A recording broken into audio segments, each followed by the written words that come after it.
as a mental health advocate, what are some of the signs that you would suggest people should be looking at to know that they need to be selfish now? They need to take care of themselves.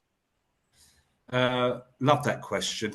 I love any question that's got mental health in it, because that's where I think that I've got a real passion there. So one of the things that I do, first of all, going back to what we just discussed before, you look after yourself, right? You are the priority. Two assets in life, most important assets in life. First of all, me, and secondly, my time. Okay. Now the other things as well, going back to what we were talking about being a good person and surrounding yourself. I have a little bit of a method here, and my method is, and I don't know what it's like where you are, but when you ask, let me ask you a question, right? Let me ask you a question, and I'll see what the answer is. Okay. So, Pulkit, how are you? I'm doing good. Okay. Pulkit, how are you? Doing great. Okay. Now, the second time I asked that question, you probably thought to yourself, oh, he cares. It's an English colloquialism for people to turn around and go, how are you? And for the other person to turn around and go, I'm all right, thank you. Even though they might be breaking into a million pieces, their natural reply to that simple question is, yeah, I'm all right, thanks. Yeah. So what I do, I kind of have a little bit of a sixth sense. I'm not spiritual, but I can kind of suss people out. Are you all right? How you doing? Everything all right? Yeah, yeah, I'm all right. No, no, no, no, no. Geez, fella, I'm asking you, are you all right? And at that point, you'll probably get someone turn around and look at you and go, well, do you know what? Thanks for asking again. I got this little bit. Da, da, da, da. Now, the second part of that, and before I share this, listen and silent use the same letters. Listen and silent use the same letters. So when you ask a question, what you need to do is shut up. Just shut up. Don't think about what the response is. Concentrate on what the reply is. Because listening will gain you more information than you will ever know. You cannot learn. It is an impossibility to learn whilst you're talking. It's an impossibility. So that asking how are you twice, and then that stepping back and just listen. You know, like you listen to music, there's no ulterior motive. We all listen to music. We know what lyrics are coming up. We're going to sing them. Do exactly the same in the conversation. Because what we don't do in today's world is listen. We're too busy talking. That's me included.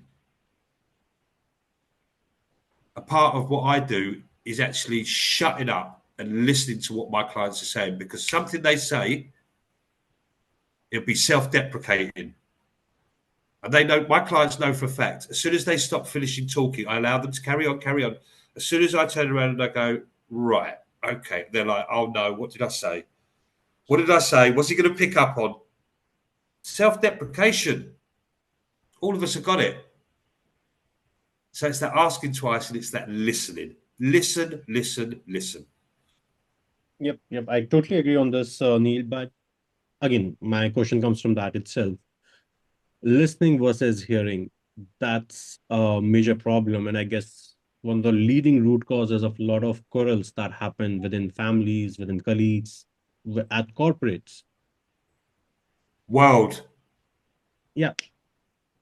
the world, what we're going through at the moment, if the majority of the leaders actually listened instead of firing, literally firing back, maybe they would hear what needs to be heard. They Yep. might not like it. They might not like it, but they need to be heard. Everyone deserves to be heard. Everyone. There are a lot of people in the UK at the moment that are saying certain people don't deserve to be heard. No. On the contrary, we live in a world where the freedom of speech, especially in the UK, is allowed. And by me hearing what your opinion is, I can then judge how my relationship goes forward with you. I don't want you to be silent. I want you to tell me how you feel. I want to listen to how the other side feel.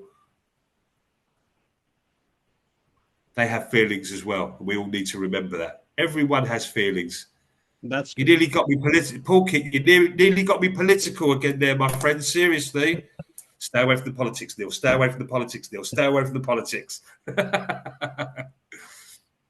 So, Neil, there are a lot of questions I have on my mind, but again, time is scarce. Just one final question. What would you say to our listeners who struggle with guilt when they try to prioritize their own needs? And how can they overcome this and embrace a healthier mindset? We've discussed. Before I answer this, can I once again thank you immensely for the platform that you've given me today?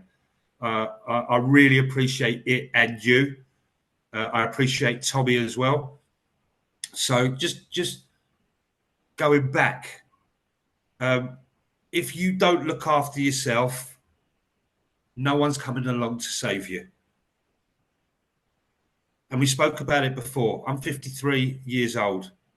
At the beginning of the year, we buried a very good friend of mine who I saw the day before. I was having a laugh and a conversation with, and huh, he didn't get a chance to wake up the next morning to do what he planned. I did. I did. So, in answer to your question, stop being a busy fool, you busy fool, and start looking after the most important asset in your life. Because once you're gone, you're gone. You get one chance. If you want to spend your one chance running around, chasing your own tail, I wish you luck. I did that for 25 or 30 years.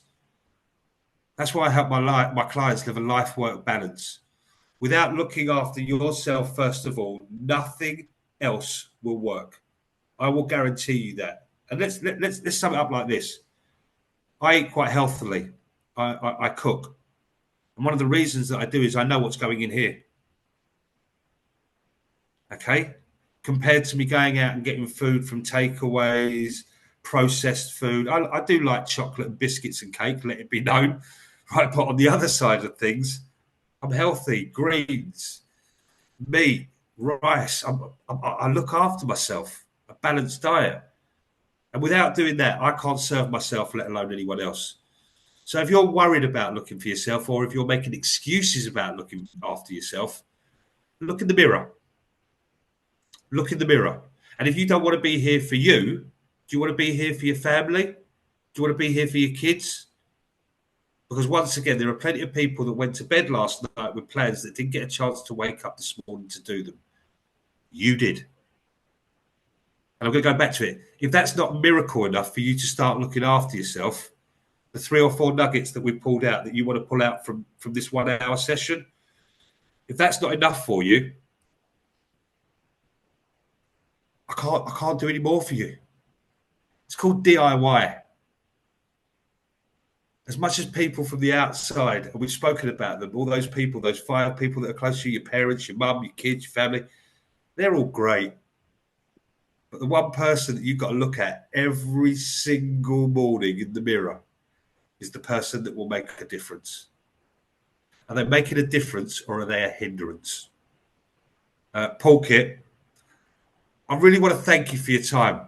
I really want to thank you for your time. I thank anyone that gives me space on something like this, because they don't have to spend their time with me. But I really, really appreciate it, and I appreciate you, and thank you for having me, because no one else will. There you go. Full circle. Full circle. Thanks a lot, Neil. Thanks a lot. I'm really sorry to hear about your friend. And once again, immense thanks to Tommy as well for making this introduction. This has been one of the most loved episodes for me. And I really enjoy the conversations. After recording, I have a few things I will be discussing. But yeah, thanks a lot, Neil, being on the podcast. And pleasure is all mine. You have helped me move a step ahead in my mission to spread the awareness on mental health. So And thank that's where we need to be, Paul Kit. That's where we need to be. Again, thank you very much for having me. And for any listeners, you'll have all my details, obviously. If they need anything from me, please feel free to get in touch. Not if you're a BNI member, though, all right? None of those BNI people. Seriously, Paul Kit. Jokes aside, anyone, I'm here for you. Thank you, Paul Kit. Thank you for having me. thank you. And listeners, we will be putting in the contact details for Neil in the description below. So you can reach out. And if you have any questions, feel free to reach out to Neil or us in the DM. Thank you.